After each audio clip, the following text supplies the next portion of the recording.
Operational Services Committee. This meeting is being live streamed. Should we lose the live stream, we will pause the meeting until it has been reconnected. Move on to the agenda. Do we have any public questions?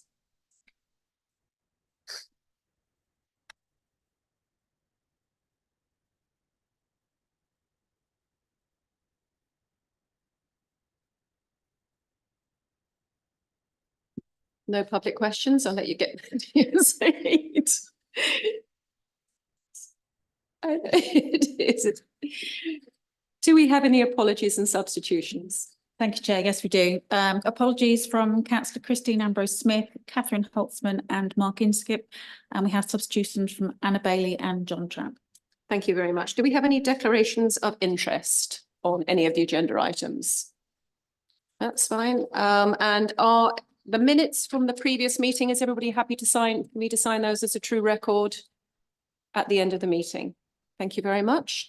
I only have a couple of little chairman's announcements. I'd like to welcome Ross Trent to his first operational services meeting. This is a fun committee. You'll like this one. Not as much fun as licensing, but it's fun. I would also like to thank Alan Sharp for his sterling work as my vice chair for the last year, and welcome Lucius to the hot seat as my vice chair. Okay, we now move on to agenda item 6, which is the budget outturn report. And I'd like to welcome Anne. Good afternoon. This is the year-end budget outturn report for the year ending 23-24 for the Operational Services Committee. The recommending is to note the committee had an overspend of £135,580 at the year end on revenue and an underspend of £2,776,000 on capital compared to its budget. The detail is set out in the agenda for you. Do we have any questions? Thank you. Does anybody have any questions for Anne coming out of the report? Yes. Councillor Whelan.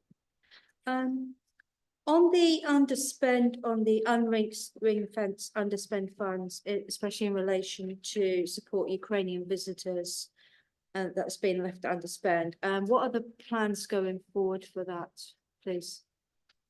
We have quite a bit left in the budget in the housing sector. So we've got another tranche coming in this year. So we've got plenty.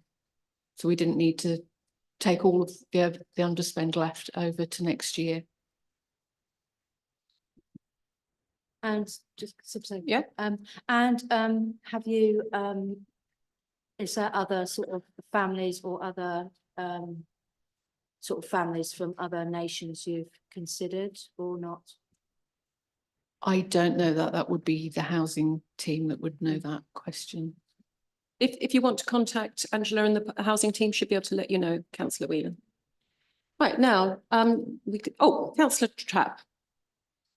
Thank you very much for doing this. 345 is a significant underspend on the State Disability Facilities Grant. Why is this occurring? Is there any reason for this? Yeah, this goes back to 2020 during COVID, where we couldn't do the work and the budget got carried forward every year.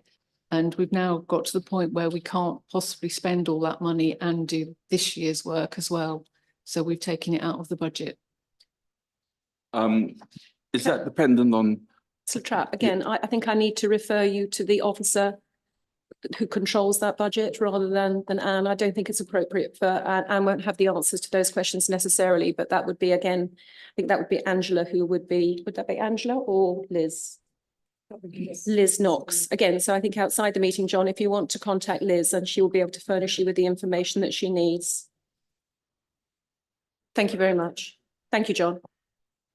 Before we move to the debate, does anybody have anything I want to say about the budget report? In which case then we'll just that considered be noted, and agenda item number 7. Thank you very much, Anne. Which is the Q4 report for the waste and street cleansing services, and welcome Kat Sutherland to give her report. Thank you. Thank you, Chair. You have before you the performance update for report for Q4, the period of January to March 2024, and the project highlight report for Street Smart for the same period, which are recommended for the committee to note.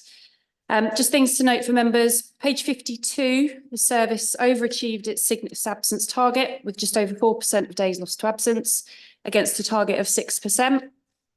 Across the dashboard, the improvement in the availability of the operational team has led to a positive effect on service performance generally.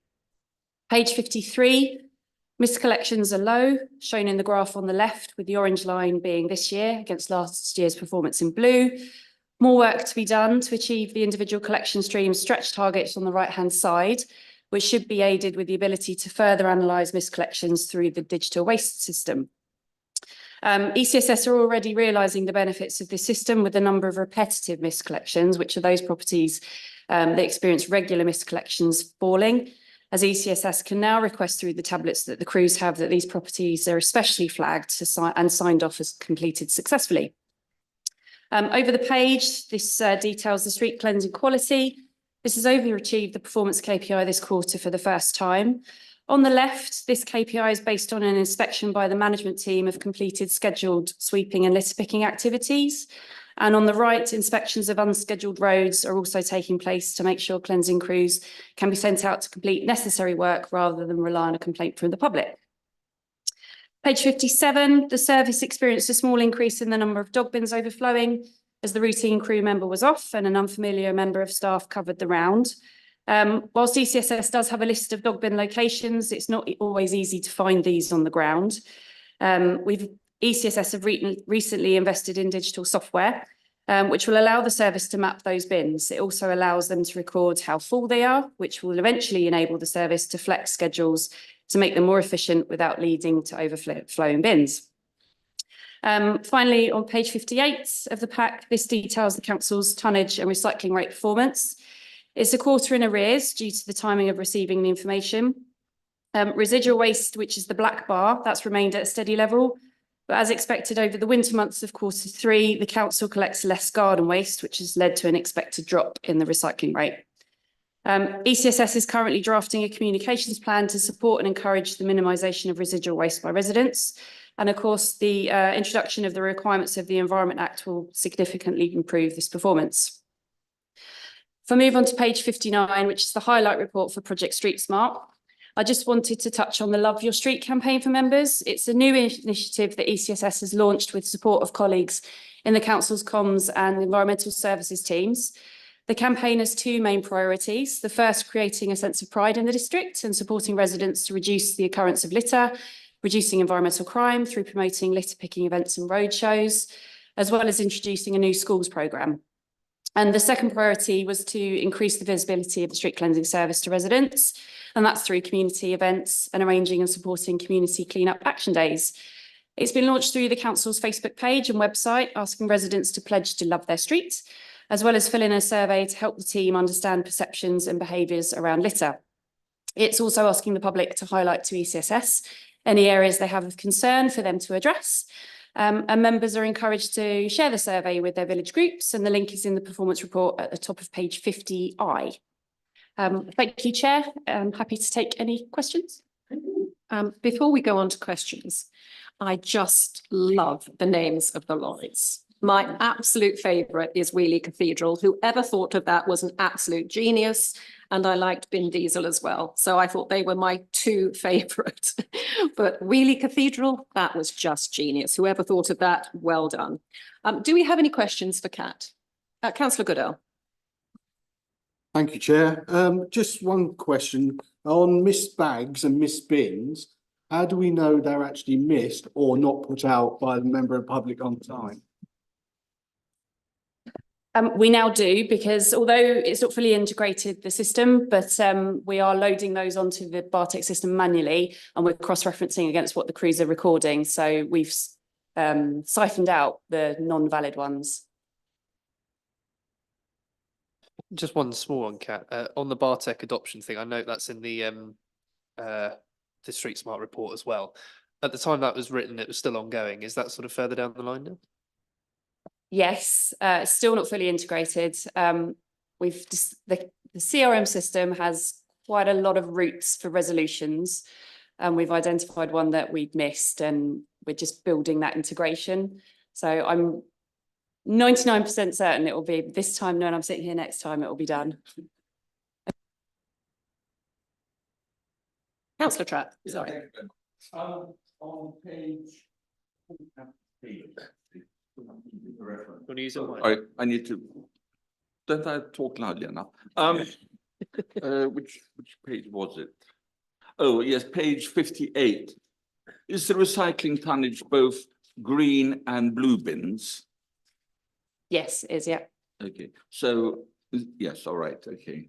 So actually, it's a little bit misleading to have the percentage line on it because the residual tonnage is always there. And it's actually the decline of the recycling, isn't it? Yes, it is, yeah. And one further question, if I could. Yeah, and that's, I noticed very few page 54, very few inspections on the clean streets. Was there a reason It's for that? Or 140. what? It's 140, nearly. No, quarter two. Yeah. Yeah, Yeah, so the green line is the number of inspections and that's against the the right-hand side. So yes, quarter two, they were low when we reported in quarter two's committee. I think at the time off the top of my head, it was annual leave because it's just the management team are inspecting.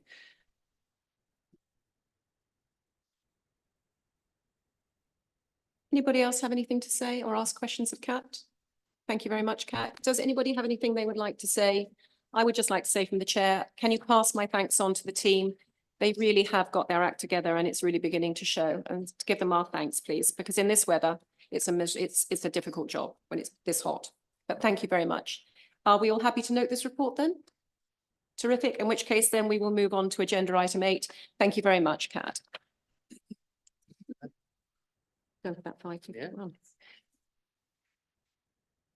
Like to welcome David Moren, who's our interim planning manager, who's going to present the changes to the pre-planning application advice charges. Fire away.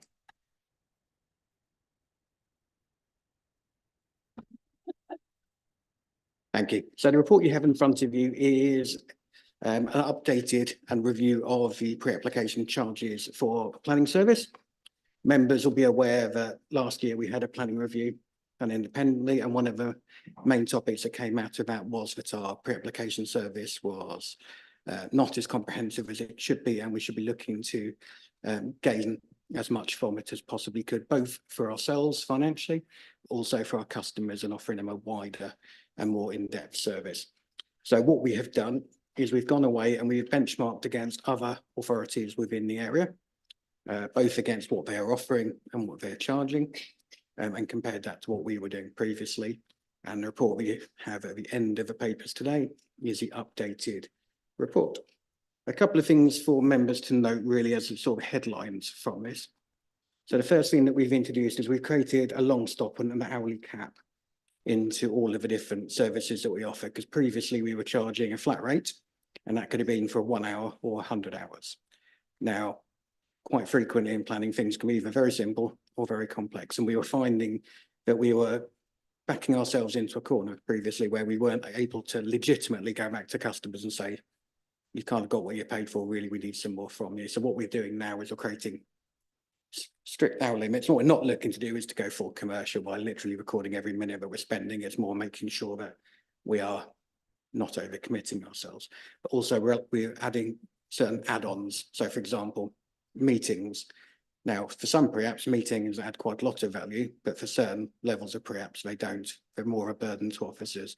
But if someone is insistent on having one, then we're allowing them to do so, but there will be a charge to do so. And the same thing goes for site visits. So it's just making sure that customers get what they want and we are able to offer as good a service as possible. When looking at the fees that we're looking to charge, it should be noted that they are significantly higher than they were previously, but they're set at a level which A is commensurate with our neighbouring authorities, but B will allow us to backfill. So for example, if we get a number of pre-applications in, which needs us to backfill that with officers to be able to do that so that we can keep our officers obviously on the day-to-day applications that we need to do, we've priced it accordingly so that we're not doing ourselves out of any fees.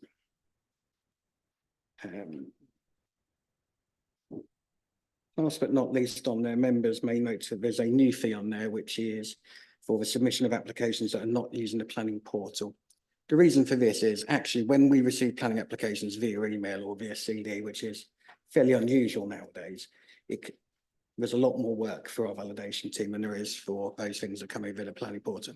We're not looking to punish people. We're merely looking to try and get modal shift and getting everybody putting their applications in through the portal. So that's why we've introduced that fee. We'd be delighted if we don't receive a penny for it because it'll have done exactly what we set out to do. Nothing else from me. So if anyone's got any questions, I'm happy to answer them. Thank you, Chair. Oh, thank you, Chair. I'm Chair. Thank you, David. Does anybody have any questions for David on this? Councillor Trapp. Fine. I mean, very clear, much clearer. Thank you. The one thing I couldn't quite understand was on page 67, the penultimate paragraph in the right-hand column says general in principle advice. Is this in principle general advice would be given, or wasn't sure what that meant actually. So that relates to sites where we haven't been given all of the information. So where we're not given the exact amount of floor space. Sorry, I understand what was trying to be said there. It's just general in principle advice. Seems to be something wrong there. That those 4 words might be in the wrong order. Yes, I think the word general could probably be deleted in Yes. a matter of clarity. Yeah. So yeah. And sometimes a specialist is under capitalized and not capitalized. It will be going to our colleagues in Reprographics to make it look nicer. But I'm sure they'll deal with any of those little quirks that I've left in there. Thank you. Thank you, John. Does anyone? Any questions for David on clarity? I'm quite happy to propose this from the chair for recommendation. Do I have a second? Yeah, I'll have to second the proposal, Chair. Okay, do we want to debate this? Personally, I think this is a really, carry on, Councillor Bailey. I had a small comment really, because you know, I've followed this quite closely and I think the review has been excellent and it's highlighted that we are actually running a great planning service, but it's also highlighted some areas where I think we instinctively knew we could improve. We have had a very, very sort of open-ended situation for a long time, and I think this improves and sets out exactly what the expectations are for people making applications. If everyone hasn't seen it, there is a little glossy booklet now, which is incredibly clear and explain. In fact, it would be really good if full councillors could be given a copy if they haven't already. Because it just talks you through the process and is very simple and clear, and I think is a really excellent piece of work. So it'd be good if people could see that. And I hope that this, you know, this is all part of, as I understand it, you know, trying to ensure that we're not using extensions of, we're only using extensions of time where they are legitimately needed, and not using so many extensions of time. And that is something that the National Planning Inspectorate is going to be clamping down on, because we get applications that are of a higher quality in the first place. And I think this sets out the expectation for applicants and in a very helpful way, because I think they'll be getting real value out of the pre-application service. So just want to say a massive thank you to everybody that's worked on it. I think it's a really good piece of work. I think members sitting on the planning committee got the glossy leaflet. I know I've got one, but maybe I think I agree it would be useful for all members to have a copy, those non-planning members. Does anybody else have anything they would like to say before we move to the vote? In which case, have a show of hands then. As I said, I'm happy to propose that we accept 2.1, little 1 and 2. All those in favour? That's all done. Thank you very much. And we move on to agenda item number 9, which is the annual reports from outside bodies.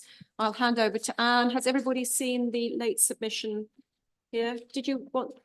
Is your finger up for any reason, John? Your pen up? Is that a legacy pen, is it? It's the copy. Over to you then, Jane. Thank you, Chair. As you see before you, we have the usual annual reports from members on the outside bodies, which are in the remit of this committee. There have been some comments from Councillor Sharp, also circulated by email, and you all have a paper copy too. There are no vacancies, apart from the fact that Cambridgeshire Police and Crime Panel have requested an additional member from the Liberal Democrat group. This is because the panel is politically balanced throughout the whole county. I've been informed that Councillor Christine Whelan will be taking up this position, but I'm yet to be notified of a substitute of this position as well. Can I just say, councillor Trent will be substituted. Thank you very much. That's great. Does anybody have any questions of Jane? Go on, John. Just a slight little dichotomy here, pages 80 and 81, where Councillor Ambrose Smith attended all 4 meetings and Councillor James Lay attended 4 out of 5 meetings. Just a slight little. Yes. I can't tell you, they're neither of them here, John, so I can't help you on that one. It just to note that, you know. Yeah, Councillor Sharp, have you got clarity on this? Well, I'm a sub on the CSP. I only went to one meeting. Now all I wanted to comment is apologies for my late submission of my That's report, but I moved house 2 weeks ago. It's only 2 miles, but to say that's the most stressful part of your life, it still is. So apologies, thank you. We've seen that John, Alan's handiwork. Don't ask him to put up a shelf. That's all I'm going to say. I think it might have been a coat rack. I'm not sure. Not sure. I did do some drilling today. I was Did you? putting stuff up this morning, yeah. Yes, we'll hold our breath. In which case, then, have anybody got anything to say on this? If not, then are we happy to know to move on? In which case, then we move to agenda item 10, which is a read the notes of the waste review working party. I think Kelly and I were here. I haven't got any comments to make on it. It was all accurate. It's going really well. We've got our last meeting. I think it's on the 8th of July, where we're going to dot the i's and cross the t's, and then the recommendations will come forward to the operational services in September for the final review. We're happy to note that. Oh, you carry on. Yeah, it's just useful to briefly mention as well that July Council, by the looks of things, will be considering a year's extension to the memorandum of agreement before the new contract is implemented. Perfect, in which case we're happy to note then, and then we move then on to the forward agenda. Monday, the 23rd of September. Are we going to have these other items on, Isabel, or are we going to just focus on the waste review? So the plan is to bring all those items at this stage, Right. and we'll separate the strategic waste service review into its sort of 4 component Right. parts, just to make it easier for Yeah. members to consider. Okay. But that is the plan, yeah. It is the plan. You might want to bring a sandwich and a sleeping bag for that meeting. I think they will probably run. Don't make any dinner arrangements that night. Bit longer than this. Bit longer than this one, yes. Oh, John. Oh, honest. I thought you were Martin Goodell for a minute there, making bad jokes like that. Right, okay, in which case. Can I just make a comment? go on. Just to say, I much prefer the forward agenda plan So do I. in portrait Yes. rather than. Yes, so do I. So do I. So could we make Yes. a comment about that? Yes, whoever thought of that, again, very good idea. Excellent. In which case then I now bring the public meeting part of this meeting to a close at 4:55, and we now move into, if we're happy to move into exempt session, can I have a show of hands, please? Close the public part of meeting and we move into exempt session for the 2 items. Thank you very much.